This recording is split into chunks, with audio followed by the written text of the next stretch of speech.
안녕하세요. 사장님 눌러봐요.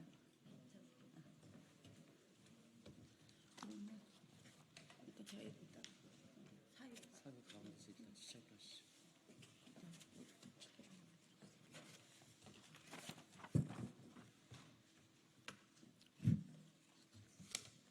네, 지금부터 아이들도 양육자도 돌봄 전담사도 행복한 늘봄 학교를 위한 돌봄 노동자 요구안 발표 기자회견을 시작하겠습니다. 오늘 참석하신 분들 소개해드리겠습니다. 진보당 정혜경 국회의원님 모셨고요. 전국 학교 비정규직 노동조합 민태호 위원장님 모셨습니다. 반갑습니다. 그리고 김지인 서울 초등 돌봄 전담사 선임 오셨고요. 네, 이희진 경기 초등 보육 전담사 선임 오셨습니다. 그리고 차유진 학부모 오셨습니다. 네, 첫 번째로 여는 발언으로 정혜경 국회의원님의 발언이 있겠습니다.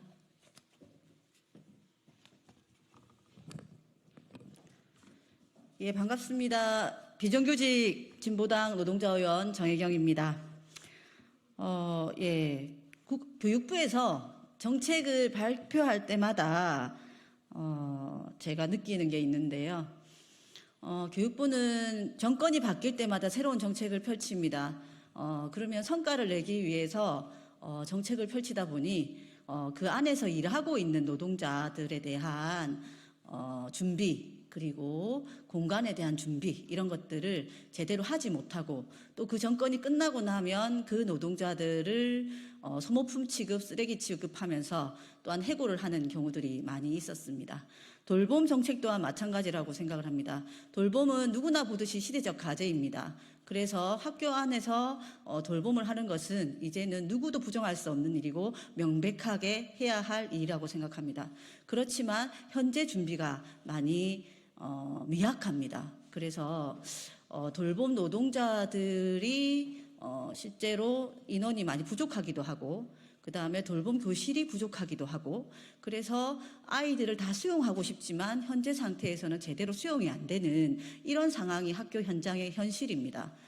그럼에도 불구하고 윤석열 정부는 우리 무조건 오후에 아이들을 다 보겠다라고 하는 성과를 내기 위한 그런 정책을 펼치고 있기 때문에 현장에서는 대단히 혼란스럽습니다. 아이들 또한 제대로 보육이 될 수가 없는 상황입니다. 아이들이 위험한 환경에 처해질 수 있는 환경이 되어 있고요. 거기서 일하고 있는 노동자들 또한 초단시간 노동자들이 많이 지금 현재 들어와 있는 상태. 그래서 명백하게 노동자들의 교육 서비스 질이 낮아질 수밖에 없는 그런 한계가 있다라는 것을 말씀드립니다. 아이들이 행복하기 위해서는 그 교육 활동을 하고 있는 교사, 선생님들의 활동 또한 행복해야 가능한 일입니다. 학교에서 아이들이 등교해서부터 방과 후에 이제 하교할 때까지 모든 일상들이 교육이고, 그 돌봄은 특히나 더 교육의 활동의 일환입니다. 그러하기에 우리 아이들의 교육이 제대로 되기 위해서는 당사자들의 의견을 들어서 실제 안정적인 그리고 질 높은 교육이 될 수 있도록 하는 돌봄 정책이 필요하다, 이렇게 말씀드립니다. 이상입니다. 네, 다음으로 현장 발언 있겠습니다. 서울의 한 초등학교에 초등 돌봄 전담사로 계신 김지인 선생님 모시고 발언 들어보겠습니다.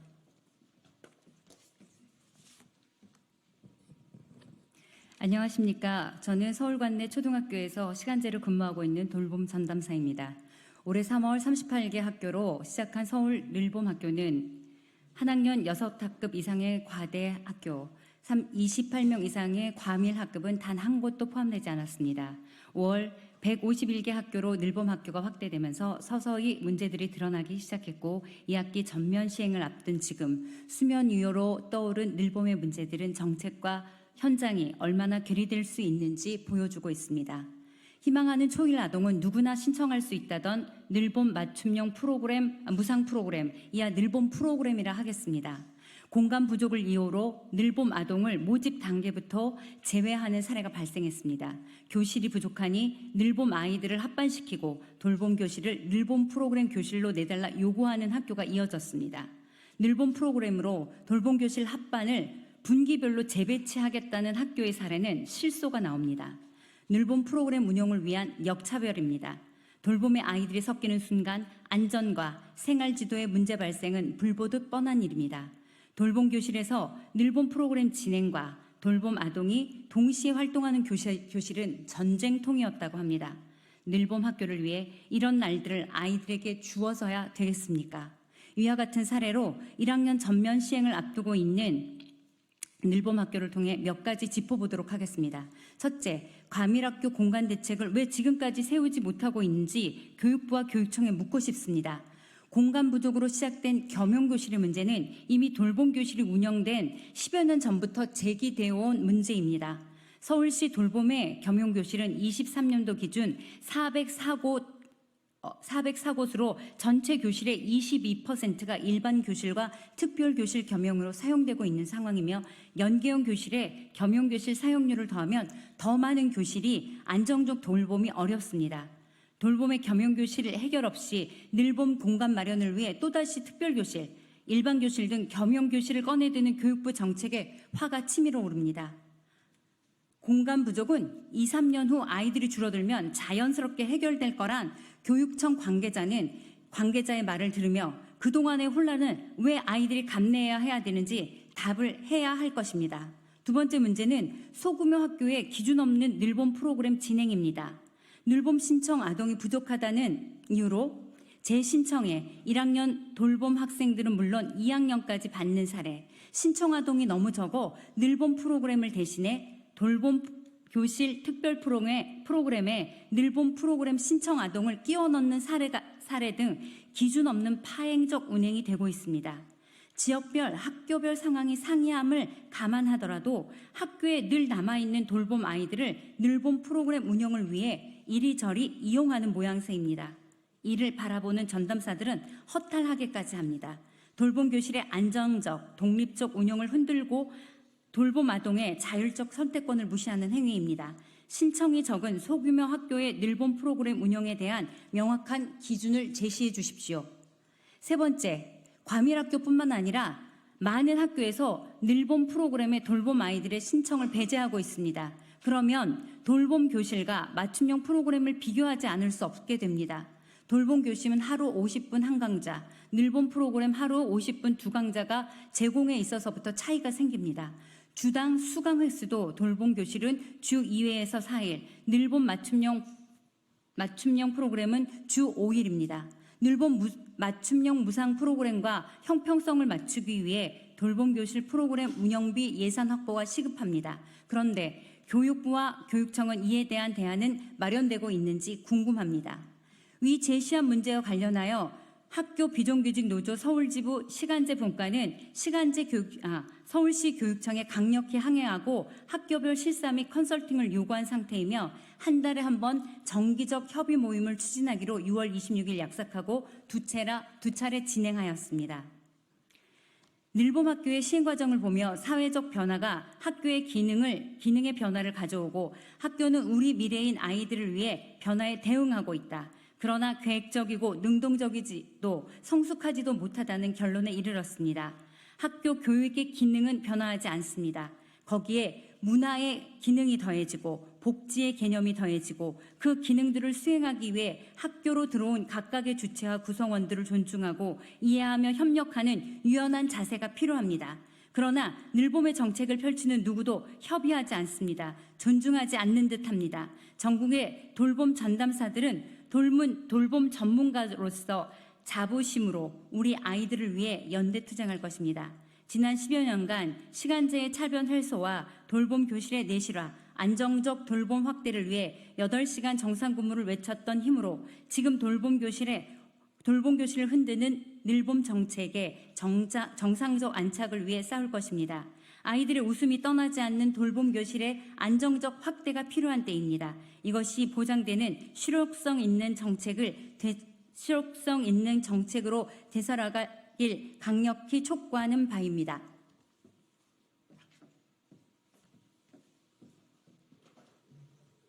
네, 다음 현장 발언입니다. 경기 초등보육 전담사 이희진 선생님 모시고 발언 듣겠습니다. 네, 안녕하세요. 저는 경기도에 근무하고 있는 초등보육 전담사 이희진입니다. 2023년 초등돌봄교실은 새로운 정책인 늘봄으로 여러 혼란을 겪었습니다. 22년도 선거 공약으로 출산율을 높이기 위한 지원책으로 시작된 늘봄학교 정책은 처음에는 저녁 8시까지 애들을 봐준다라고 하지만 이용 학생이 거의 없자 올해에는 초등학교 입학 후 아이들을 보육하기 힘든 엄마들을 위한 정책이 되어버렸습니다. 코에 걸었다, 귀에 걸었다. 말을 바꾸어 운영하는 모습은 세금을 어디에 쏟아 부어야 하는지 모르는 탁상공론 행정의 한계를 보여줄 뿐입니다.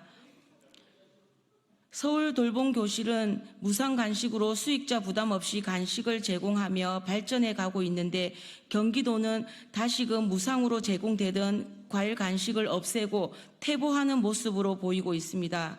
같은 대한민국 안에서 같은 초등학교를 다니는데 같은 지역 초등학교를 다니는데 아니 같은 학교 내에서 늘봄학교 오후 돌봄교실이 왜 이리 다를까요?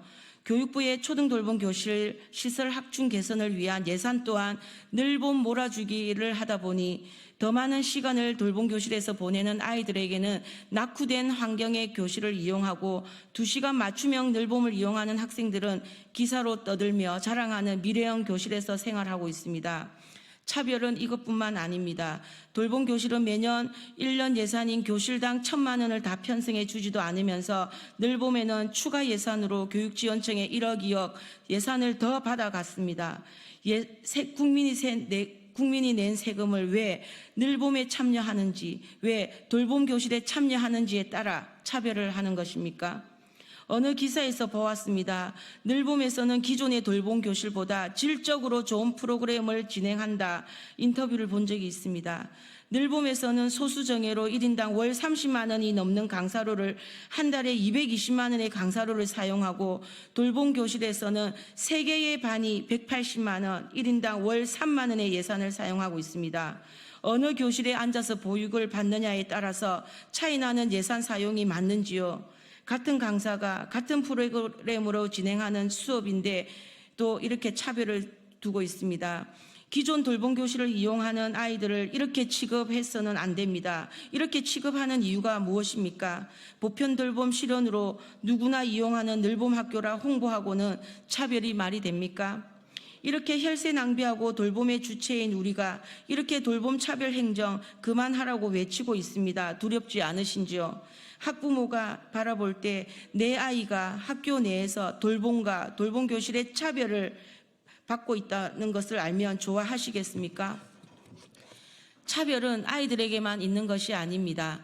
경기도에는 초등보육 전담사가 전일제와 시간제로 나뉘어져 있습니다. 어떻게 하면 일은 많이 시키고 어떻게 하면 돈은 조금 줄까?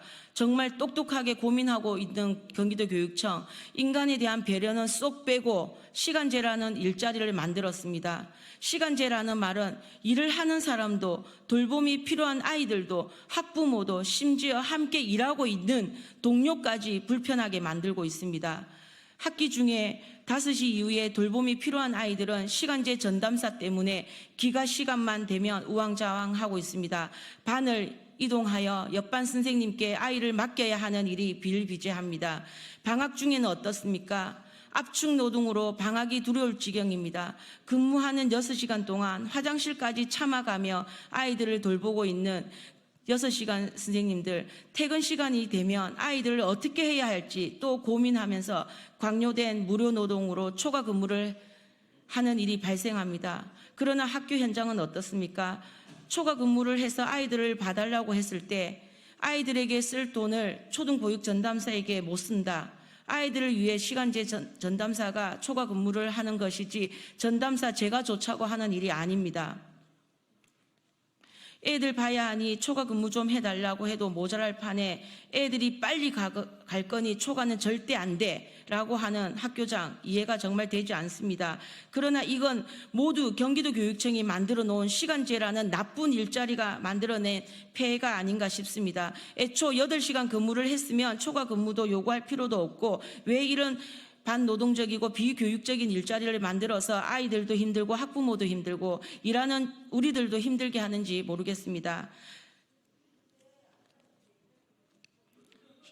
일일이 나열하지 못하지만 여기저기 차별적인 요소들이 너무나 많습니다. 현 윤 정부의 정책 공약만 지키려고 졸속적이고 일방적인 늘봄 사업에 대한 입장 변화가 전혀 없는 경기도 교육청을 비롯하여 다른 시, 도 교육청들 정말 각성해야 합니다.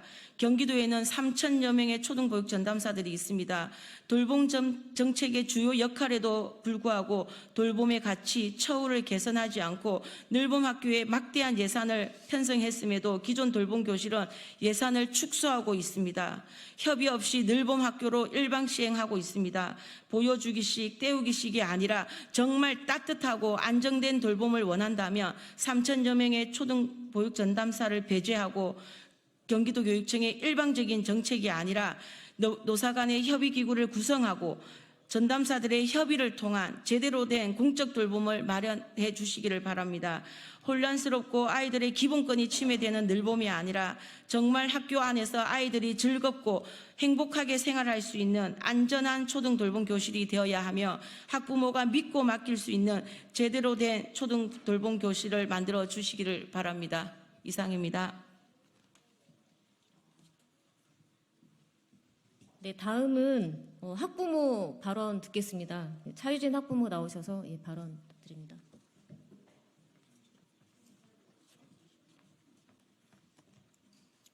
안녕하세요. 저는 올해 초등학교 입학한 아들을 둘 일하는 엄마입니다. 일하는 엄마로서 늘봄학교는 돌봄 공백을 해소하고 국가가 나서서 돌봄을 강화한다는 측면에서 반길 만한 일이었습니다. 하지만 정책의 운영 과정에서 여러 문제가 나타나고 있습니다. 기존 돌봄의 덧대기식으로 늘봄을 진행하는 통에 우리 아이들의 양육자들은 지난 학기 혼란의 한 학기였습니다. 학교마다 각기 다른 돌봄 교실의 모양을 하고 있어 다른 학교 학부모 지인들에게 묻고 참고하기도 힘든 상황이었습니다. 지난 학기에는 돌봄에 떨어지고 늘봄에 가는 아이들도 많았습니다. 그런데 방중 늘봄의 경우 오전 2시간 정도만 맡아주는 경우가 발생하였습니다. 그 정도 시간만으로는 사실 돌봄의 의미가 없습니다. 기존의 돌봄 공백을 해소한다는 측면에서 학부모들의 늘봄 만족도는 좋게 나올 수는 있으나 그것이 늘봄 효과가 완벽하다는 것을 의미하지는 않습니다. 그나마 다행인 건 학교가 한 학기 내내 다양한 돌봄을 운영한 결과 비효율과 혼란을 경험하고 늘봄 틈새 교실을 통합하기로 한 건입니다. 현장 중심, 아동 중심 돌봄을 강화하기 위해서는 기존의 돌봄 교실에 틈새와 방과후를 통합한 단일 체제의 늘봄 학교가 어느 정도 완성되어야 비로소 우리 학교 돌봄이 만들어지지 않을까 합니다. 현재 늘봄 학교에 대해서 양육자들이 정보를 접할 수 있는 통로는 많지 않습니다. 의견 제시도 쉽지 않습니다. 교육부에서 시도교육청으로 다시 학교 돌봄 교실로 내려오는 정책 시행 지침은 있으나 그 반대로 돌봄에 대한 현장 의견이 올라가는 건 원활히 되고 있지는 잘 모르겠습니다. 학교는 급작스레 이루어지는 정책에 장소를 빌려주며 협조하는 것을 자기 역할로 한정하고 양육자는 모든 것이 결정된 뒤 주어진 정보에서 선택하는 것을 최선의 모델이라고 생각해서는 안 됩니다.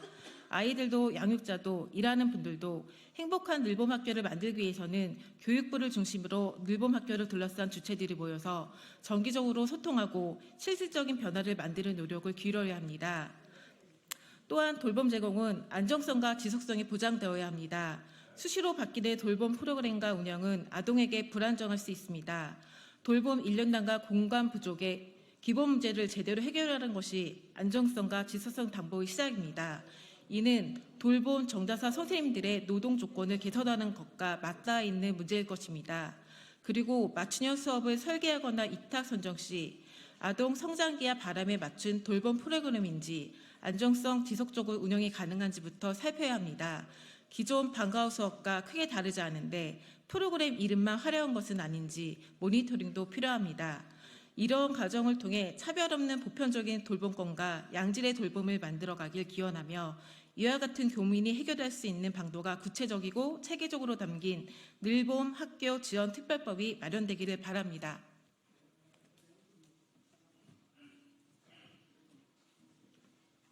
네, 마지막 순서입니다. 전국학교 비정규직 노동조합 민태호 위원장님께서 요구안 발표하시겠습니다. 예, 시간 관계상 좀 짧게 정리해서 요구안을 말씀을 드리고 마무리하려고 합니다. 지난 6월 늘봄학교 토론회를 학교 비정규직 노동조합이 이제 주최를 했었는데요. 그 자리에서 교육부 관계자가 이렇게 이야기를 했습니다. 올해 초에 늘봄학교 정책을 시행하려고 보니 이미 학교별로 방과 후 초등돌봄 교실이 다 세팅이 끝난 상태여서 어쩔 수 없이 얹어서 시행을 했고, 그러다 보니 학교 현장에 무수한 혼란이 발생을 했다. 하지만 혼란을 해소하고 효과가 나가는 방향으로 개선해 나가고 있다라고 이야기를 했습니다. 이 말에 모든 의미가 다 담겨 있는 것 같습니다. 방과 후 초등돌봄 교실이나 늘봄학교는 똑같은 정책입니다. 같은 정책을 중복해서 시행하다 보니 학생들과 학부모들이 엄청난 혼란을 겪고 있고, 돌봄 노동자들 역시 너무나도 많은 혼란을 겪고 있는 것이 초등 돌봄 정책의 현 주소인 것 같습니다. 그래서 학생 중심의 돌봄 정책, 그리고 현장 중심의 돌봄 정책을 설계하기 위해서 다음과 같이 요구합니다. 첫 번째, 교육 당국은 돌봄 노동자들과 정책 협의기구를 구성하라. 두 번째, 돌봄 인력과 공간 문제를 해결하라. 세 번째, 안정적 돌봄을 위해서 돌봄 전담사회 노동 시간을 보장하라. 그리고 네 번째, 맞춤형 수업을 방과 후 수업으로 통합하고 무상 방과 후 정책을 실시해라. 그러니까 구호를 외치고 나머지는 자료로 대신하도록 하겠습니다. 그렇습니까? 예. 혈세 낭비 그만, 오후 돌봄 강화, 모든 시간제 전담사 전일제 전환하라. 교육청 주목구구식 운영에 수수방관하는 교육부 규탄한다. 전담 인력 확충 없이 좋은 돌봄할 수 없다. 돌봄 전담사 인력을 충원하라. 전용 공간 확충 없이 좋은 돌봄할 수 없다. 돌봄 전용 교실 확충하라. 늘봄학교 문제 해결을 위해 노사정 정책 협의기구를 구성하라. 맞춤형 수업을 방과 후 수업으로 통합하고 무상 방과 후 정책 실시하라. 2024년 8월 13일 전국 학교 비정규직 노동조합 이상입니다.